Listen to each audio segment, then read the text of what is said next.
বুঝবেন লোকটি পরকীয়ায় লিপ্ত আছে। ভালো করে মনে রাখবেন, অনেক সময় আপনি বুঝতে পারতেছেন না আপনার স্ত্রী পরকীয়ায় লিপ্ত আছে কিনা। তিনটি লক্ষণ যদি প্রকাশ পায় তাহলে মনে করবেন যে আপনার স্ত্রী পরকীয়ায় লিপ্ত আছে। ঠিক তদ্রুপ ভাবে আপনার স্বামী পরকীয়ায় লিপ্ত আছে কিনা এটা বোঝার জন্য তিনটি লক্ষণ রয়েছে। ভালো করে মনে রাখবেন, পরকীয়া হচ্ছে সবচেয়ে জঘন্যতম একটি কাজ। ইনলিগ্যাল রিলেশনশিপ, বিবাহ বহির্গত সম্পর্ক সম্পূর্ণরূপে আল্লাহ তাআলা হারাম করে দিয়েছেন। আল্লাহ পাক রব্বুল আলামিন কতটা কঠোর করে দিয়েছেন যে এর কাছেও যেতে আল্লাহ পাক রব্বুল আলামিন নিষেধ করে দিয়েছেন। আল্লাহ পাক রব্বুল আলামিন পবিত্র কোরআনুল কারীমের ভিতরে নিজে বলে দিয়েছেন, 15 নম্বর পারা 4 নম্বর পৃষ্ঠা 3 নম্বর লাইন, সূরা বনী ইসরাঈলের 32 32 নম্বর আয়াতে আল্লাহ তাআলা বলেন, ওয়ালা তাকরাবুজ জিনা ইন্নাহু কানা ফাহিশা, ইউ শাল নট কমিট অ্যাডাল্ট্রি। তোমরা জিনার ব্যভিচারের কাছেও যেও না। আল্লাহ পাক রব্বুল আলামিন এটা নিষেধ করে দিয়েছেন। সবচেয়ে জঘন্যতম গুনাহ হচ্ছে এটা। আল্লাহ রাসূল সাল্লাল্লাহু আলাইহি ওয়াসাল্লাম বলে দিয়েছেন, যারা এই পরকীয়ায় লিপ্ত হবে তাদের দুনিয়াতে 3টি শাস্তি রয়েছে, আখিরাতে 3টি শাস্তি রয়েছে, মোট 6টি শাস্তি রয়েছে। বাইহাকী শরীফের হাদিস 564 নম্বর হাদিসের ভিতরে রয়েছে।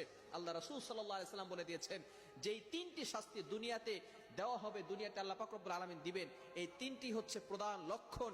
এই 3টি লক্ষণ যদি তার ভিতরে দেখা যায়, মনে করবেন সে পরকীয়ায় লিপ্ত আছে। 1 নাম্বার হচ্ছে তার চেহারার উজ্জ্বলতা নষ্ট হয়ে যাবে, চেহারার বিউটি কিউটনেস এটা থাকবে না। অনেক সময় দেখবেন ব্ল্যাক কালারের মানুষ কিন্তু তার চেহারার ভিতরে নূর রয়েছে, সে নামাজি বান্দা, আল্লাহ তাআলার ইবাদত করে, চেহারার দিকে তাকিয়ে থাকতে মনে চায়।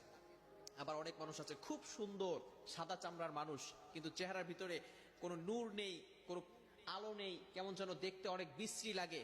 এমন মানুষ আছে না নাই?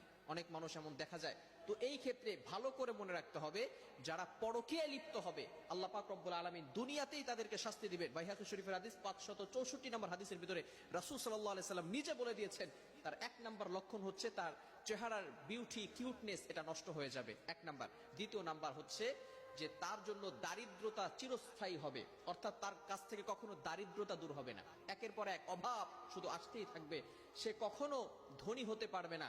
আল্লাহ পাক রব্বুল আলামিন তার উপরে গজব চাপিয়ে দিবেন, সে সবসময় দারিদ্র অবস্থায় থাকবে। এটা হচ্ছে দ্বিতীয় নাম্বার লক্ষণ।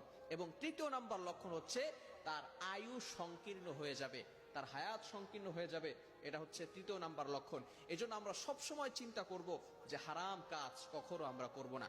সবসময় মনে রাখবেন, আমরা হারাম কাজ থেকে দূরে সরে থাকব।